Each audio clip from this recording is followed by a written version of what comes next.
So Jordan, I just asked Elijah the same question, but second spring, because you were here for spring last year. No? Okay, so first spring, after you have a season under your belt, how much more comfortable are you with things, just kind of used to the daily flow of practice and everything?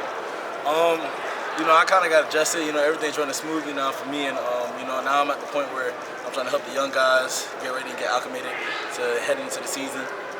What's the biggest thing that you learned last year, and what do you feel like is the next step in your game going into year 2? I say pass pro. I learned a lot from pass pro. Coach Merritt teaching me. Last year was more like a year to learn and develop. So I took a step back and watched Mark and Dame do what they had to do, and AJ Allen. I learned from the older guys. So that's probably the biggest thing I learned. And overall, just what do you feel like stood out the most to how you played last year? I say just learning how to develop and basically that just helped me understand the game because the speed was going so much faster when I got here. So that was just the only adjustment I had to learn from coming from high school to football, college. And last year, obviously, running back room was you, with Damian, Mark, AJ, a lot of guys, guys with experience. Now, I feel like you're kind of expected to carry more of the load this year. How are you adjusting to those expectations and that bigger role? It's more like everybody in the room has high expectations for the season. We don't just got just me and Mark running the ball. We got guys like Chris Wheatley Humphrey, and we also got guys like Gerard Pringle. So we're ready to attack the season. It's not just us. It's a bunch of other guys ready to run that route too. Can you talk about Gerard a little bit since you mentioned him? Does he remind you at all of you? Because you come in, you're bright, starry-eyed. You want to do well for the team. How's he coming along? He kind of reminds me of like Jahmyr Gibbs. I feel like he's putting more weight on him, more size on him. So just that alone, he's just developing way faster than even I did. So I see him playing this year a lot. He's a great kid. He writes down a lot of notes. He's a really coachable guy. He learns from basically anything you say to him. He just picks it up. So he's doing pretty well as soon as he got here. So does the Gibbs comparison extend to him as a pass catcher also out of the backfield? Yeah, absolutely. How much? I mean, you were a recruit only about a year and a half ago. How much does it influence you guys when you're being recruited to know that you're coming in, you're hitting the ground running, expected to contribute basically right when you get here? Wait, ask that one more time. How much does it influence, you think? Because obviously you came in, contributed immediately. Yeah. Gerard's here, he's probably going to contribute immediately. How much does that affect you, especially as a running back recruit, to know that you're going to come in and have an impact quickly? That affects you a lot. I mean, basically every young guy that comes in, they already know that they have opportunity. It doesn't matter whether you've been here this whole time or not. Best player gonna play at the end of the day. Everybody's gonna end up getting their reps. Everybody's gonna learn. And Coach Merritt, he's done a great job of recruiting some of the best guys and coachable guys that could fit in our room. Our room, we all get along. There's no one selfish in our room, so we all like to see each other eat. So just the young guys coming in, and that's for all the young guys that want to come to Miami and stuff like that. They'll understand this room is a brotherhood.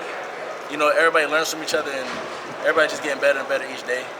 I wanted to ask you about, obviously you being from South Florida, how special it is to have your dad come to practice and having your family around, and then what would be your message to other South Florida recruits that want to stay home? It's really special, just my dad coming to practice, it means a lot to me because, my dad, he used to always come to all of my practices back when I was younger, so it just feels like I'm back at the parks. For all the young kids in South Florida, I feel like, why not Miami, Your parents could be here, they could watch you ball out. Not only just that, you already been in this weather, so, you're around a bunch of guys that you've been around your whole life, so it's really just a special experience being here. Jordan, what's the biggest thing for you this spring? Maybe your goal that when spring's over with that you're going to be most pleased with if you make progress in a certain area? Maybe your approach this spring? Probably just my overall game. Honestly, I'm trying to learn how to pass pro better. Run the ball better. Tempo better. Even just certain drills and stuff like that, going through the bags, get my feet faster. Catching better. So I'm just trying to elevate my game in every way I can. Are you at the weight you want to play at right now? Are you still looking to gain? I don't mind gaining weight. Right now I'm sitting at 205. I want to get to maybe 210. I definitely see that as being possible. How much do you feel like your body's changed since you got to college? A lot. I came in about 190. So just the first year I gained probably like 8 pounds. So my body changed. My body changed a lot during just the whole college process. And Miami's done a great job. The strength staff, the nutrition staff done a great job. Adding on weight to my body. Cause you guys have a nickname for the Broward backfield? Not yet. But soon we will. Now that you said that, we gotta think about it. And speaking of the Broward backfield, we've been seeing a lot of Chris Wheatley-Humphrey last year. So what have you seen from him in practice? What does he do well? One thing about it that I can definitely say, because Wheatley, he came in kind of undersized, but he definitely put on a lot of weight.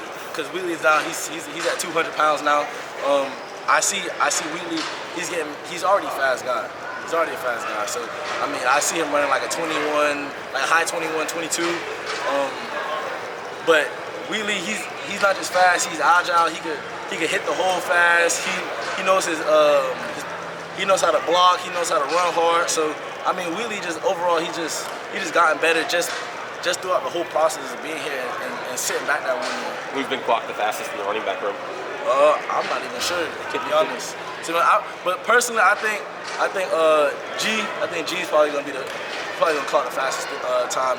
Him running the 10.5 and stuff like that. I definitely see him, clocking the fastest time. George, just curious your initial impression on Carson Beck. I know he's not able to do much in practice, but what has he been doing to try to get involved with the team and try to get to know you guys and sort of build that bond?